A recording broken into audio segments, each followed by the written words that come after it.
두 가지 짧은 이야기를 말씀드리도록 하겠습니다. 첫 번째 이야기는 우리가 이제 너무나 잘 아는 이야기인데요. 빅토르 위고라는 소설가가 쓴 레미제라블이라는 소설이 있죠. 그 소설의 첫 부분입니다. 레미제라블의 주인공은 너무나 잘 알려진 장발장입니다. 장발장은 굉장히 가난한 근로자였어요. 정말 먹고 살기가 진짜 입에 풀칠하며 살기가 힘든 그런 가난한 사람이었습니다. 그런데 어느 날 이제 자기 조카들이 있었어요. 조카들이 있는데 조카들이 밥을 먹지 못하고 굶주리고 있었습니다. 자기가 굶는 것도 힘든데 뭐 자기 자식이나 조카가 굶주리고 있으니까 이건 눈이 뒤집히는 거 아닙니까? 그래서 야 이거 어떻게 하냐, 돈은 없고. 근데 마침 앞에 보니까 빵집이 있어요. 갓 나온 빵이 있는 겁니다. 어떻게 하나, 돈은 없는데 또 빵을 훔쳤어요. 배고픈 조카들을 먹이려고 빵을 훔쳤습니다. 당연히 이제 체포가 됐겠죠. 잡혔죠. 잡혀가지고 재판을 받았는데 무려 5년형을 받아요. 빵 하나 훔친 걸로 5년형을 받게 됩니다. 감옥에 이제 갇혀서 5년을 지내게 되는 것입니다. 근데 억울하잖아요. 빵 하나인데 그걸로 5년을 들어가 있었거든요. 그래서 이제 탈옥을 해요. 4번을 탈옥하게 됩니다. 근데 번번이 다 잡혀요. 그래서 잡힐 때마다 형량이 늘어납니다. 그래서 총 19년간은 감옥에 갇혀 있게 되는 것이죠. 빵 하나 훔쳐가지고 19년을 감옥에서 살았던 것이 장발장입니다. 이게 이제 첫 번째 이야기. 두 번째 이야기는 이번에는 소설이 아니라 실제 실화입니다. 실제 있었던 일. 그것도 지난달 2월 달에 우리나라 충북 음성에서 있었던 일입니다. 20대 한 청년이죠. 청년인데 이 청년도 직장이 없고 살 집도 없고 하여튼 뭐 여러 기관 사정이 있었던 것 같아요. 근데 뭐 돈이 없으니까, 수중에 돈이 없으니까 너무 배가 고픈 거예요. 그래서 편의점에 들어갔다가 이제 훔친 거죠. 돈이 없으니까 훔쳐서 나왔는데 잡혔어요. 형사한테 잡혀가지고 경찰한테 잡혀서 경찰서에 끌려가게 돼서 이제 체포가 된 것이죠. 여기까지 보면 장발장이랑 똑같은 이야기 진행이죠. 근데 이제 여기서부터 이제 완전히 이제 놀라운 일이 일어납니다. 반전이 일어나는데 그를 체포한 형사들이 이 청년을 조사하다가 너무 딱한 거예요. 너무 딱한 거예요, 사정이. 그래서 형사 팀원들이 다 모여가지고 야, 돈 좀 모으자. 그래서 형사들이 돈을 모았어요. 자기들 주머니를 털었습니다. 돈을 모아가지고 그 청년에게 줬어요. 그래서 먹을 거 사 먹게 하고 옷도 입으라고. 근데 형사들이 생각할 때 그냥 이렇게 하면 뭐 길면 뭐 한 주일 정도 버티겠지만 그 다음에 또 답이 없잖아요. 그래서 그 청년을 조사하다 보니까 기술이 있었던 거예요. 그래서 그 기술을 쓸 수 있는 직장, 뭐 형사들이니까 그 지역을 잘 알 거 아니에요. 그 회사에 연락을 해가지고 연결시켜 줬어요. 취직을 시켜준 거예요. 취직을 도운 거예요. 그래서 이 젊은이가 이제 취직을 해가지고 새 삶을 살게 된 것, 이게 이제 며칠 전에 뉴스로 신문에 난 이야기입니다. 여러분은 이 두 이야기, 짧은 두 이야기의 이야기 중에 어떤 결말이 마음에 드십니까? 여러분 어떤 결말이 마음에 드세요? 아마 대부분 후자겠죠? 전자는 별로 안 계시겠죠? 후자일 겁니다. 이 후자를 좋아한다고 할 때, 우리가 이제 선호한다고 할 때, 그것은 뭐 법을 무시해도 괜찮다, 이렇게 법은 중요하지 않다, 뭐 이렇게 생각해서 그런 분은 아무도 안 계실 것입니다. 우리가 그렇게 생각하는 후자의 결말을 선호하는 이유 중 하나는, 중요한 이유 중 하나는 법이 한계를 갖고 있다는 것을 우리가 알기 때문입니다. 법에는 한계가 있다는 것을 알기 때문이죠. 사실 법은요 굉장히 중요합니다. 우리 삶에 있어서 법이라는 것은 너무 중요해요. 법이 없으면 우리의 삶은 불안전하고 이제 혼란이 가득하게 될 것입니다. 그럼 우리 교회 앞으로 나가면 단곡사거리 있잖아요. 넓은, 얼마나 대로입니까, 그죠? 거기에 하여튼 차가 그렇게 많이 다녀요. 제가 이제 뭐 돌아다닐 때가 많으니까 앞에 가보면 아침에도 꽉 차고 저녁에도 꽉 차고 얼마나 많은 차들이 그 앞을 지나가는지 모릅니다. 그런데 제가 본 바는 사고가, 제가 볼 때는 한 번도 안 났어요. 물론 사고가 나긴 났어요. 나긴 났지만, 여러 사고가 있었지만 제가 본 적은 없어요. 제가 10년을 살았는데 여기에 10년 동안 제가 눈으로 목격한 사고는 없었어요. 그 많은 수많은 차들이 거기를 지나가지만 사고가 거의 나지 않습니다. 나긴 나지만 거의 나지 않아요. 어떻게 해서 그럴까요? 그렇게 많은 차들이 오고 가는데 어떻게 사고가 그렇게 드물게 나는 것일까요? 법이 있기 때문에 그래. 교통법이 있어요. 그래서 빨간불이 되면 차가 어떻게 돼요? 멈춰야 돼요. 그죠? 차가 멈춰요. 사람만 멈춘 게 아니에요. 빨간불은 차도 멈춰야 돼요. 파란불이 되면 이제 차가 진행할 수 있는 거예요. 모든 운전자들이 그 법을, 그 규칙을 지키는 거예요. 그래서 그렇게 차들이 많이 있지만, 그 넓은 길에 차가 많이 있지만 사고가 드물게 나는 것입니다. 만약 아유 나는 빨간불에도 가고 싶은데, 파란불에도 난 그냥 멈추고 싶은데, 이런 운전자들이 몇 명만 있다 하더라도 한다면 오늘 밤에 뉴스에 나겠죠. 단곡 사거리에서 대형 연쇄 추돌 사고가 났다는, 날 겁니다. 그죠? 이 법이 있기 때문에, 교통법이 있고 그 법에 사람들이 따르기 때문에 안전한 거예요. 그렇게 많은 차들이 있음에도 불구하고.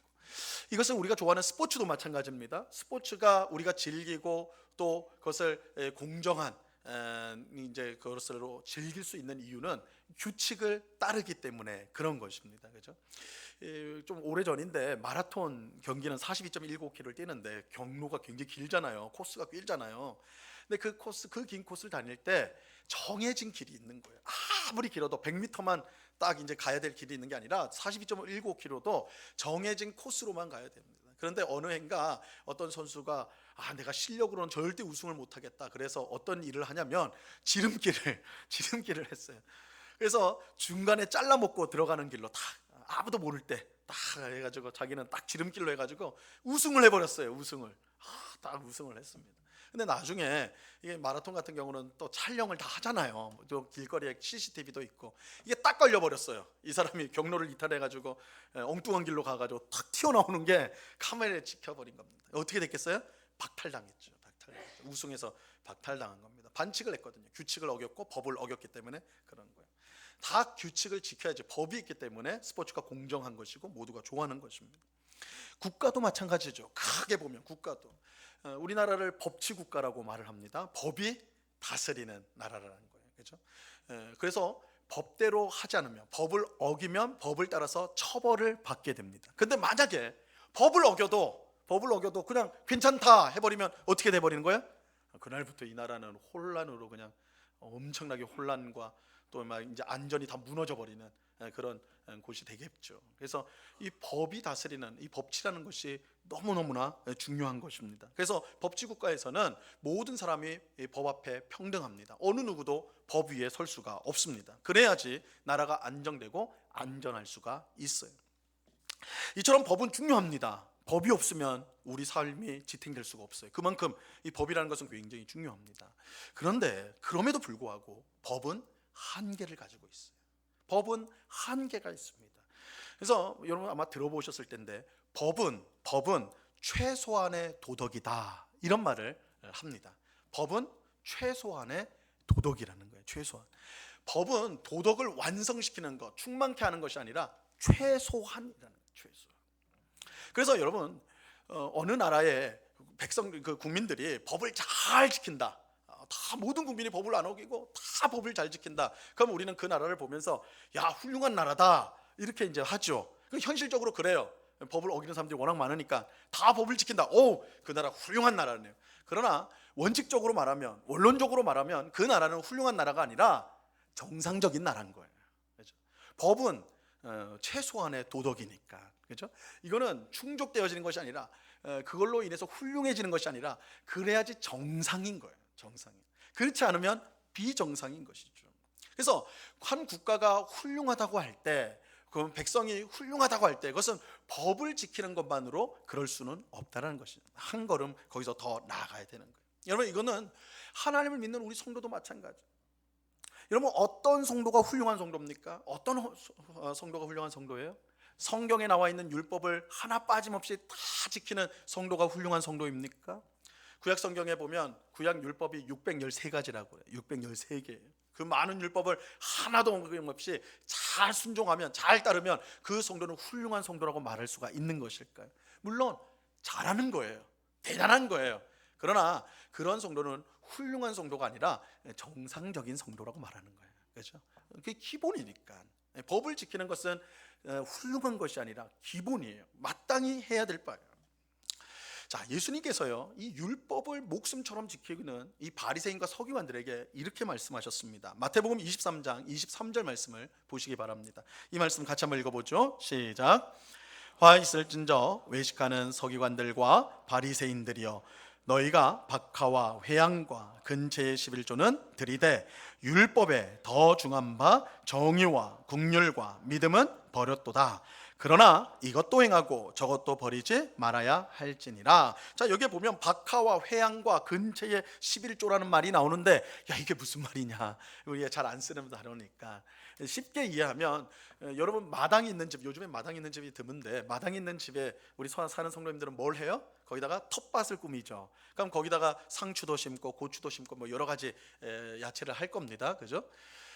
그것들 말하는 거예요, 여기서 말하는 거는. 근데 이 서기관과 바리새인들이 얼마나 철저하게 율법을 지켰냐면, 하나님이 11조를 드리라고 하니까 월급의 11조 드리는 건 물론이고, 자기 집에 텃밭에서 나온 고추, 상추 이런 것들도, 상추가 10장이 열렸다 그럼 어떻게 해요? 한 장은 떼서 성전에 내야 되는 거예요. 고추가 10개가 나왔다 그럼 어떻게 해야 돼요? 한 개는 떼다 가지고 하나님 앞에 드려야 되는 거예요. 그렇게 율법을 지켰던 사람들이 서기관과 바리새인들이었어요. 그러니까 어떻게 보면 조금 나쁘게 말하면 율법을 지키는데 병적인 사람들이에요. 병적인 사람들. 그런데 중요한 것은 뭐냐? 예수님께서 이처럼 율법을 잘 지키는, 정말 목숨처럼 철저하게 지키는 사람들을 어떻게 했다고요? 야단치셨어요. 책망하셨다고요. 책망하셨다. 물론 예수님께서 바리새인들을 야단친 것, 책망한 것은, 이 서기관들을 책망한 것은 그들이 율법을 잘 지켰기 때문은 아니에요. 잘 지킨 건 너무나 훌륭한 거, 잘하는 거죠. 뭐 훌륭한 건 아니라도 잘하는 거죠. 정상적인 것이죠. 예수님이 야단친 것, 책망한 이유는 그들이 율법을 지키면서 그 율법을 지키는 그것이 다라고 생각했기 때문에 그래요. 율법을 나는 지켰으니까 나는 하나님의 훌륭한 성도야. 난 부족함이 없어. 율법을 지켰잖아. 난 법대로 살잖아. 그러니까 나는 훌륭한 완전한 성도야. 이렇게 생각했다라는 거예요. 그것 때문에 예수님이 한때 책망을 받았어요. 왜냐하면 예수님은 법을 지키는 거, 율법을 지키는 거, 그거 잘하는 거다. 그런데 거기서 한 걸음 더 나아가야지 훌륭한 거다. 그것보다 더 중요한 것을 지켜야 된다. 근데 너희는 율법을 지킨다 하면서 더 중요한 것을 내어버렸구나. 그게 뭐예요? 정의와 국률과 믿음을 너희가 저버렸다. 정의와 국률과 믿음을 너희가 저버리고, 너희가 율법을 지키는 그것만으로 나는 다 됐다 이렇게 하는 거, 그거는 야단 맞아야 될 일이다. 이렇게 말씀하는 것입니다. 예수님께서 이렇게 말하는 거예요. 너희가 하나님 나라 백성이라면 율법을 지키는 거, 그거 당연한 거야. 그거 당연한 거야. 하지만 그건 최소한이다. 너희가 생각하는 건 다가 아니라 그건 최소한이야. 너희에게는 그 이상이 필요해. 더 중요한 정의와 국률과 믿음을 가지고 너희가 살아가야 돼. 그게 하나님 나라 백성이야. 이렇게 예수님 말씀하는 거예요. 여러분, 법을 지키는 것은 꼭 필요하고 중요한 거예요. 하지만 그것은 최소한이에요. 다가 아니라 최소한이에요. 최소한. 특히 하나님 나라 백성인 우리 성도에게는 더욱더 그렇습니다. 우리는 법을 당연히 지켜야 되지만 그걸로 만족해서는 안 돼요. 우리는 법을 지키되 그것을 능가하여서 법이 미치지 못하는 영역까지 채워가야 되는 것입니다. 예수님은 정의와 국률과 믿음을 말씀하셨는데 이 여러 가지들을 하나로 묶는 단어가 있어요. 그게 뭐냐? 사랑이에요. 사랑. 그래서 예수님께서 지금 말씀하는 것은 너희가 법만 지킨다고 해서는 안 되고 법을 능가하는 사랑을 가지고 실천을 해야 된다. 이렇게 말씀하는 것입니다. 자, 오늘 우리가 읽은 이 신명기 본문이요, 이러한 사실을 우리에게 잘 알려주고 있습니다. 자, 오늘 말씀은 두 가지 경우들을 말씀하고 있지만 실상은 한 경우, 거의 비슷하기 때문에 한 경우라고 말씀할 수 있어요. 근데 이거 법이거든요. 율법이거든요. 근데 보시면 조금 애매해요. 왜 애매한가 보도록 하겠습니다. 자, 24절을 보시기 바랍니다. 24절 같이 읽습니다. 시작. 내 이웃의 포도원에 들어갈 때에는 마음대로 그 포도를 배불리 먹어도 되느니라. 그러나 그릇에 담지는 말 것이요. 자, 여기서 이웃의 포도원에 들어가서 마음껏 포도를 먹어도 된다라고 할 때 그야말로 모든 사람을 향해서 이 말씀을 한 건 아니에요. 대부분의 학자는 주장하기는 여기에 허용된 사람, 남의 밭에 들어가서 마음대로 포도를 먹을 수 있는 이 사람들은 일단은 나그네들, 여기에 정착해 있는 사람이 아니라 여기를 지나가는 나그네. 그런데 배가 고픈 나그네들이 그렇잖아요. 자기 집이 아니니까 먹을 것이 부족한 거고, 어떨 때는 구할 수 없어서 굶주릴 때 있지 않습니까? 그런 나그네, 혹은 그 지역에 있는 사람이라 할지라도 가난하여서 굶주린 사람들, 굶주린 가난한 사람들이 여기 이 율법의 대상이다. 대부분의 학자들이 그렇게 말하고 있습니다. 그들의 경우에는 남의 포도원에 들어가서 마음껏 포도를 따먹어도 된다는 거예요. 마음껏 먹어도 된다. 근데 이제 금지 조항이 있어요. 그럼에도 불구하고 마음껏 따먹되 어떻게 하지 말아요? 그릇에 담아서는 안 된다. 이 말은 뭐예요? 싸가면 안 된다는 거예요. 집에 갈 때 싸가면 안 돼. 이렇게 말하는 거예요. 싸가면 안 된다. 이렇게 말씀합니다. 자기가 먹을 거는 먹되 자기의 배고픔은 면하되 싸가면 안 돼. 자, 그 다음 구절도 비슷합니다. 상황도 비슷해요. 25절입니다. 같이 읽어봅니다. 시작. 내 이웃의 곡식밭에 들어갈 때에는 내가 손으로 그 이삭을 따도 되느니라. 그러나 내 이웃의 곡식밭에 낫을 대지는 말지니라. 자, 여기서 마찬가지로 나그네와 굶주린 가난한 사람들은 남의 곡식밭에 들어가서 그 이삭을 손으로 비벼가지고 그 알을 먹어도 되는 거예요. 그걸로 배를 당장 너무 배고픈 그 배를 채우는 거 괜찮다, 그렇게 말해요. 그러나 낫을 대서는 안 된다는 거예요. 낫을 댄다는 거 뭐예요? 대량으로 뽑아가지고 잘라가지고 그거 들고 가면 안 된다, 싸서 가면 안 된다, 이 말씀인 거예요. 자, 앞서 말씀드린 대로 이 율법은 조금 애매해요. 왜냐하면 먹어도 남의 밭에 들어가서 먹어도 된다고 말하는 것 같기도 하고 그러면 안 된다고 말하는 것 같기도 하고 애매한 부분이 있어요. 그죠? 먹어라, 마음껏 먹어라 그래놓고는 그릇에 담아서는 안 된다, 가져가면 안 된다 이렇게 하거든요. 그죠? 낫을 대면 안 된다 이렇게 말하거든요. 약간 이 애매한 구석이 있어요. 이 먹으라는 거야, 말라는 거야, 그렇게 보이는 거예요. 만약에 이 율법이 일반적으로 우리가 일반적으로 생각하는 법이라고 한다면 어떻게 규정을 했겠어요? 남의 밭에는 들어가지 마라가 맞겠죠. 그게 보통은 법이죠. 남의 밭에는 들어가면 안 된다, 이걸 겁니다. 제가 이제 어느 농촌에 이제 갔었는데 거기에 이제 그 밭에 경고판이 크게 붙어 있더라고요. 거기가 관광지라서 사람들이 지나가면서 그 밭에 좀 들어가서 뽑아 오나 봐. 그래서 크게 붙여놨어요. 이곳은 사유지입니다. 이 안에 있는 농작물을 가져가시면 불법입니다. 반드시 처벌합니다. 경고문을 이렇게 크게 붙여놨어요. 그러니까 아마 관광지라서 사람들이 저게 막 있으니까 보기 좋으니까 하여튼 뽑아가든지, 우리가 좋은 말로는 설이지만 이제는 도둑질이 돼버리는 거예요. 그죠? 하지 말라고 경고판을 꽉 붙여놓은 것을 제가 몇 번 봤습니다. 근데 한번 여러분 생각을 해보세요. 이런 표지판, 경고판이 있다고 생각해보세요. 여기는 사유지입니다. 그러나 배고픈 분들은 누구나 들어와서 마음껏 드십시오. 괜찮습니다. 마음껏 드십시오. 다만 싸가지는 마십시오. 이런 경고판 보셨어요? 못 보셨죠, 그죠? 어떻게 그런 경고판이 있을 수 있나 생각할 거란 말이에요. 그런데 바로 그 내용이 오늘 율법에 담겨져 있는 거예요. 그 율법에 담겨져 있어요. 우리가 보도 듣도 못한 그런 법이죠. 하지만 이런 율법을 하나님이 주신 이유는 분명합니다. 하나님은 우리가 법을 능가하는 사랑을 실천하기를 원하세요. 하나님은 우리가 법대로만 살아가기를 원하는 것이 아니라 그 법을 지키되 그것을 능가하는 사랑을 실천하기를 하나님은 원하신다는 거예요. 하지만 우리 그렇게 한다는 거, 그런 게 쉬운 게 아니에요. 사실은 우리는 정의의 나라를 세우고 싶어요. 정의의, 그죠? 그래서 여러분, 우리가 율법을 잘 지키면요 정의의 나라를 세울 수가 있어요. 정의의 나라. 그러나 생각해보면 이 정의의 나라는 그렇게 좋은 나라가 결코 아닙니다. 그 나라는 실패와 잘못과 연약함을 용납하고 포용할 수 있는 나라가 아니기 때문에 그래요. 여러분, 장발장 생각해보세요. 빵 하나 훔치는 거, 남의 것 훔치는 거 분명히 죄입니다. 그래서 그 사람 5년형을 때려버렸어요. 5년형 감옥에 넣었어요. 정의가 실현이 되었죠. 나 잘못을 했으니까. 그리고 탈옥을 했습니다. 잡아왔어요. 탈옥을 또 잘못을 했으니까 또 거기다가 형벌을 더 붙였어요. 결국 장발장은 땅 하나 훔친 것 때문에 19년을 감옥에 있게 됐습니다. 그가 잘못했기 때문에 정의를 실현한 것이죠. 그에게 19년형을 준 거, 정의를 실현한 거예요. 그러나 여러분 그런 장발장의 나라에 살고 싶으십니까? 어때요?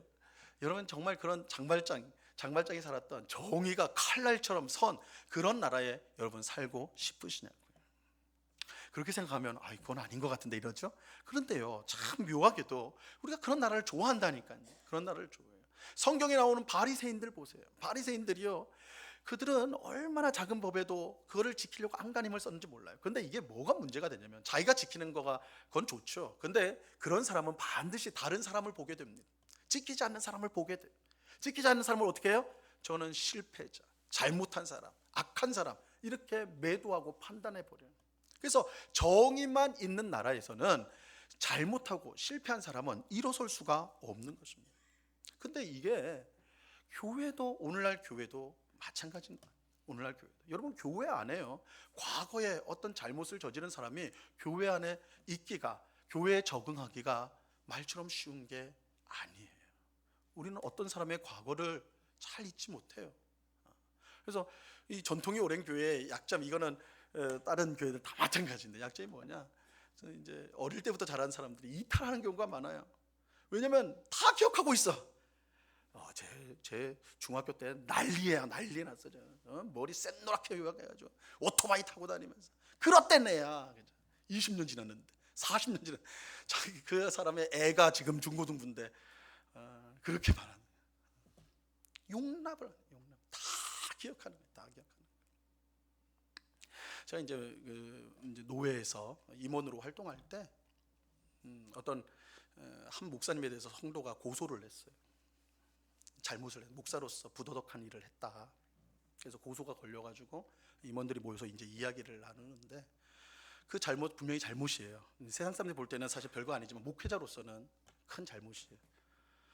근데 이제 그렇게 그 잘못을 했기 때문에 그 사람은 목사가 아니다 이렇게 되어버리는 거예요. 근데 그 일을 언제 했냐? 20년 전에. 20년 전에 한 그 작은 어떻게 보면 큰 잘못이 아니라 작은 잘못인데, 그것 때문에 이 사람은 지금 목사하면 안 된다는 거예요. 안 된다. 그래서 참 어려운 문제죠. 그래서 우리 이제 같이 의논하는 목사님 중에 한 분이 절대 이 사람 목사하면 안 된다.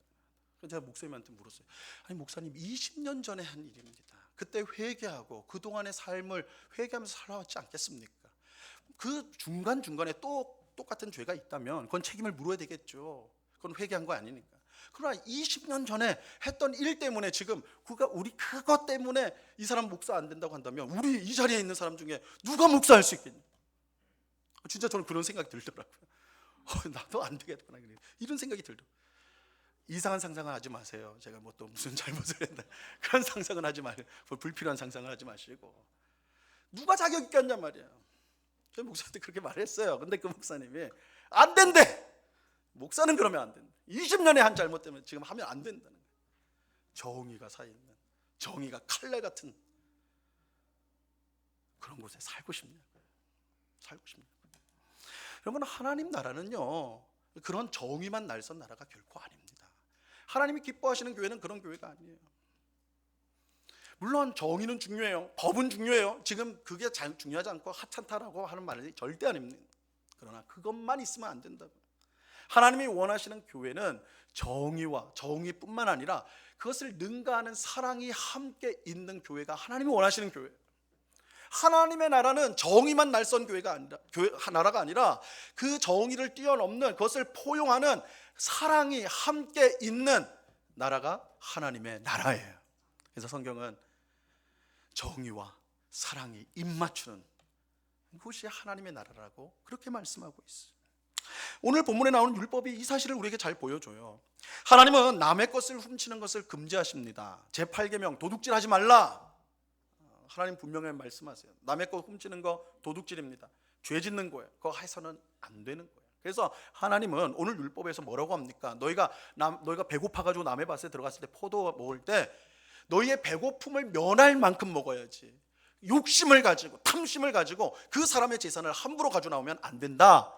이게 그릇으로 담지 말라는 거예요. 낯을 대지 말라는 거예요. 그 주인의 재산을 인정해 줘야 된다는 거예요. 그걸 넘어서면 그거 죄다, 훔치는 거다, 이렇게 말씀하는 거예요. 근데 하나님은 정의의 하나님이실 뿐만 아니라 그것을 능가하시는 사랑의 하나님이세요. 그래서 하나님은 먹을 것이 없어서 위급한 상황에 빠져 있는 나그네와 가난한 사람들이 남의 포도원과 곡식밭에 들어가서 포도와 곡식을 마음껏 먹을 수 있도록 그렇게 허락을 하세요. 법으로만 보면요, 잘못된 거죠. 어쨌든 잘못된 거예요. 아무리 배고파도 남의 거 먹으면 안 되죠, 법으로만 보면. 근데 법으로만 되면 그 가난한 사람들은 굶어 죽을 수밖에 없어요. 여러분, 법은 사람을 살릴 수가 없습니다. 사람을 살리는 건 사랑이에요. 하나님은 법으로 할 수 없는 것을 너희가 사랑으로 하라고 말씀하고 있는 거예요. 법을 지켜야 돼요. 존중해야 돼요. 넘어가면 안 돼요. 그러나 그거가 다는 아니에요. 법을 지키되 그것을 능가하는 사랑이 우리 가운데 있어야 되는 거예요. 우리가 볼 때 오늘 율법이 애매한 법처럼 보이는 이유가 바로 여기에 있는 거예요. 이 법은 세상에서 찾아볼 수 없는 법이에요. 법은 법이지만 사랑이 법을 능가해야 된다는 것을 보여주는 법이기 때문입니다. 하나님의 백성은 법을 지키되 그것으로 만족하지 말고 그것을 능가하는 사랑을 실천해야 된다는 것을 보여주는 것입니다. 여러분, 이 율법을 지키기 위해서는요, 정의와 사랑이 둘 다 꼭 필요한 거예요. 둘 다 꼭 필요해요. 그래서 나그네와 가난한 사람들은 자신의 배고픔 때문에 남의 밭에 들어가서 포도와 이것을 먹지만 그 마음속에 어떤 게 있어야 돼요? 여기 주인에 대한, 이 사람의 재산에 대한 존중이 있어야 돼요. 내가 이 사람의 것을 막 함부로 가져가는 그런 태도를 가져서는 안 된다라는 거예요. 그렇죠? 그러니까 정의를 실천해야 돼요. 반대로 포도원과 곡식밭 주인은 배고픈 나그네와 가난한 사람들을 향해서 자신의 것을 기꺼이 나누는 그런 사랑을 실천해야 하는 것입니다. 서로가 이렇게 할 때에 하나님이 원하시는 공동체, 사회를 이루어갈 수가 있는 것입니다. 이 법으로는 이룰 수 없는 정의와 사랑이 입맞추는 하나님의 나라를 이룰 수가 있는 것입니다. 설교 앞에서 말씀드린 충북 음성에서 편의점에서 먹을 걸 훔치다가 잡힌 20대를 한번 생각해 보시라고요. 이런 법으로만 하면 그는 장발장하고 똑같은 신세죠. 그죠? 체포되었으니까 장발장처럼 막 몇 년 동안 있고 이건 아니겠죠. 경범죄니까 처게 될 겁니다. 어쨌든 그런 범죄자로 낙인 찍힐 것이고 실패자로 낙인 찍힐 수밖에 없었을 거예요. 그런데 형사들의 사랑으로 그 사람은 먹을 것과 입을 옷을 얻었을 뿐만 아니라 다시 죄를 안 지어도 되도록 직장을 소개받게 되었습니다. 그저 실패자로, 범죄자로 낙인 찍힌 완전히 무너진 삶을 살 수 있었던 그 사람들이 법을 능가하는 사랑을 가진 형사들에 의해서 새로운 삶을 얻게 되었다는 거예요. 얼마나 복되고 아름다운 일입니까? 참으로 놀라운 역사인 것이죠. 여러분은 어떤 세상에 살고 싶습니까? 정의가 칼날처럼 선 그런 세상입니까? 실패와 잘못을 도무지 용납하지 않는 그런 세상입니까? 아니면 정의와 사랑이 입맞추는 그런 세상입니까? 실패와 잘못을 지적하면서도 그것이 잘못됐다고 말하면서도 그러나 다시 일어날 수 있도록 사랑으로 그들을 이끌 수 있는, 그들을 세울 수 있는 그런 세상입니까? 하나님이 원하는 세상은 정의와 사랑이 공존하는, 함께하는, 사랑이 정의와 함께 그것을 또한 넘어설 줄 아는 그런 세상, 그것이 하나님 나라의 모습인 것입니다. 자, 그렇다면 우리는 어떻게 법을 능가하는 이 사랑을 우리가 얻고 그것을 실천할 수 있는 것일까요? 문제는 이 좋은 얘기를 들어도 우리에게 실천할 능력이 없다는 것이죠. 우리 속에 사랑이 없어요. 그럼 어떻게 해야 됩니까? 사실은 이러한 법을 능가하는 사랑을 우리에게 베푼 분으로부터 그 사랑을 얻고 그래서 사랑을 실천해야 돼요. 여러분, 우리는 법을 능가한 사랑을 이미 받은 사람들입니다. 누구로부터요? 바로 그의 아들 예수 그리스도를 보내신 하나님으로부터 그렇습니다. 여러분, 하나님께서 만약에 법대로만 우리를 대하신다면 어떻게 되었을까요? 여러분, 그런 생각 해보셨어요? 하나님이 우리를 율법대로, 구약에 있는 율법, 그죠? 법대로 우리를 대하시겠다. 공정하게 대하시겠다는 거예요? 정의롭게 대하시겠다는 거예요? 그냥 엄하게 대하는 게 아니라 공정한 거예요. 정의롭게 기회를 주겠다는 거예요. 그럼 우리는 어떻게 될까요? 공정하니까 좋아요? 아니요. 하나님이 법대로 하자고 하시면 이 자리에 우리 중 어느 누구도 살아남을 수가 없습니다. 다 영원한 불길 가운데 지옥에 떨어질 것이 분명합니다. 법대로 하면 안 돼요. 법대로만. 하지만 하나님은 정의로만, 법으로만 우리를 대하지 않으셨어요. 하나님은 정의의 하나님이시지만 그것을 능가하는 사랑의 하나님이세요. 하나님은 정의의 하나님으로서 우리의 죄를 간과하지는 않으셨어요. 만약에 그렇다면 하나님 불의한 하나님이 되시겠죠. 그런데 하나님은 우리의 죄를 해결해야 됐는데 우리의 죄를 우리에게 물으시면 우리는 멸망할 수밖에 없거든요.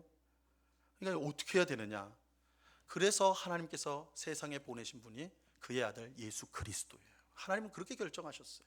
우리에게 죄를 물으셔야 돼요. 죄의 책임을 져야 돼요. 죄는 그냥 없어지는 게 아니에요. 근데 우리에게 물으시면 우리가 멸망당해요. 그래서 대신 자기 아들을 보내서, 아무 죄 없는 하나님의 아들 예수 그리스도를 세상 가운데 보내셔서 우리의 모든 죄를 그가 대신 짊어지도록 하신 것입니다. 이를 통해서 이 하나님의 공의가, 하나님의 정의가 이루어진 거예요.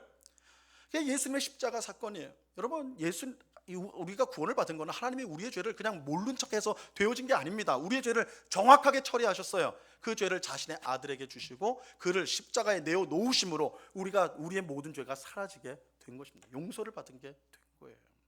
근데 하나님은 그 십자가 죽음을 통해서 우리의 죄를 사하여 주실 뿐만 아니라 이제 우리를 하나님의 자녀로 삼으시는 놀라운 일들을 행하셨죠.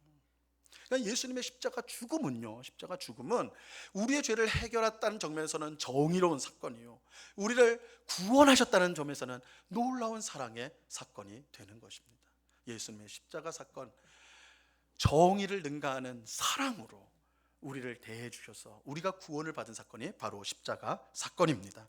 여러분, 우리 모두가 법을 능가하는 하나님의 사랑을 받아 구원을 받게 되었습니다. 하나님 바로 그런 우리에게 너희도 법을 능가하는 사랑을 보이라고 말씀하는 것입니다.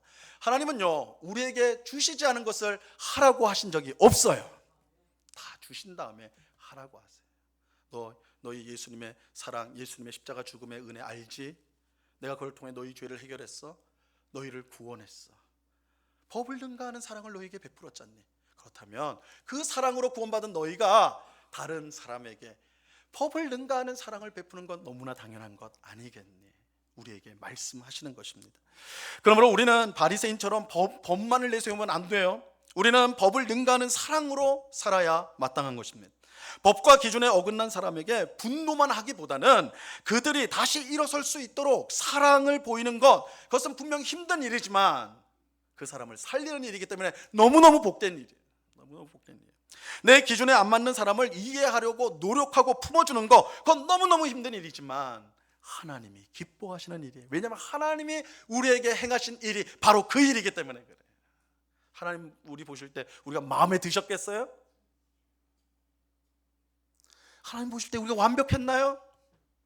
아니잖아요. 근데 하나님이 법을 능가한 사랑을 우리에게 베풀어 주셨어요. 그래서 우리를 살려주셨어요. 하나님의 자녀답게 살게 하세요. 거룩한 백성으로 삼아주셨어요. 그 사랑을 우리가 받은 것입니다. 여러분, 우리는 얼마나 많은 경우 법을 내세우고 내 기준을 내세웁니까? 내 기준이 법이죠. 우리의 기준은 법인 거예요. 법. 거기에 맞지 않으면 쉽게 정죄하고 미워해요. 그게 정당하다고 우리는 생각을 합니다. 만약 하나님이 그렇게 하셨다면 우리는 이미 다 가루가 되어버렸을 거라고요. 하지만 하나님은 자신의 법과 기준을 내세운 것이 아니에요.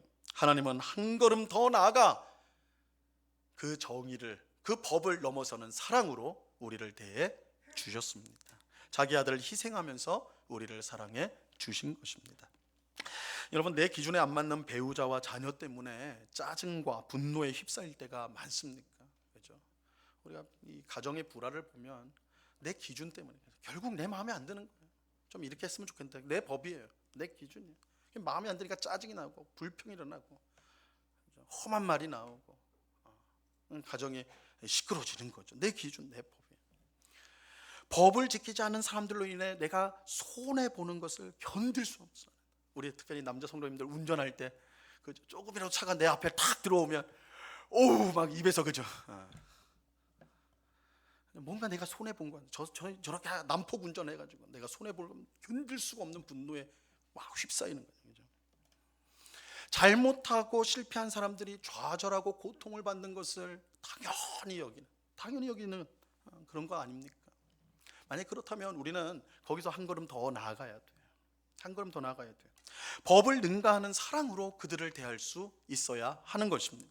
그러면 하나님께서 우리를 회복시키시고 변화시킨 것처럼 그들 또한 하나님께서 우리를 통해 그들을 회복시키고 구원하시는 놀라운 역사를 일으켜 주실 것입니다. 여러분, 법으로는 살릴 수가 없어요. 살리는 건 사랑이에요. 법은 중요합니다. 지켜야 됩니다. 그런 그게 다는 아니에요. 법을 지키되 그것을 넘어서서 사랑할 수 있어야 돼요. 사랑할 수 있어야 돼요. 오늘 예배하는 우리에게 하나님이 주신 법을 능가하는 사랑이 우리의 심령 가운데 충만히 넘치기를 간절히 바랍니다. 그래서 내 주위에 있는 잘못하고 실패한 사람들, 내 마음에 잘 만드는 사람들, 그런 사람들을 그저 미워하고 당연하다 여기는 것이 아니라 저들에게 새로운 삶을 살 수 있는 용기를 주고 위로를 주고 힘을 줄 수 있는 하나님의 구원 사역을 행할 수 있는, 하나님이 예수 그리스도를 통해 우리에게 행하셨듯이 우리 또한 그 사랑을 받아서 실패하고 좌절한 사람을 일으켜 세우는 그런 우리들, 그래서 깨어진 가정이 회복되고 또한 분쟁하는 교회가 회복되어지는, 이 사회가 새롭게 되어지는 그 일에 쓰임받는 오늘 우리 모두가 될 수 있기를 우리 주님의 이름으로 간절히 축원합니다. 기도하겠습니다. 하나님 아버지 감사합니다. 주님, 우리는 언제나 법을 앞세우고 내 기준을 앞세웁니다. 그것이 옳기 때문에 그것을 어기거나 잘못하면 정죄하고 판단하고 실패자로 낙인을 찍기가 쉽습니다. 잘 지키는 것, 내가 올바르게 행동하는 것을 나의 의로 여깁니다. 그러나 하나님은 그것을 능가하는 사랑을 가져야 된다고 우리에게 말씀합니다. 그것이 우리에게 베푼 하나님의 사랑이기 때문입니다. 우리가 법을 능가하는 사랑을 보일 때에 실패한 사람들, 낙심한 사람들, 좌절에 빠진 사람들을 일으켜 세워서 그들을 회복하고 구원하는 하나님의 귀한 역사에 쓰임받을 수가 있습니다. 아버지 하나님, 우리에게 법을 능가하는 사랑, 정의를 능가하는 사랑을 주시옵소서. 그래서 우리의 가정을, 우리의 교회를, 우리의 사회를 회복하고 구원하는 일에 쓰임받는 하나님의 사람 되게 하여 주시옵소서. 그런 우리가 되기를 소망하오며 예수 그리스도 이름으로 기도드리옵나이다. 아멘.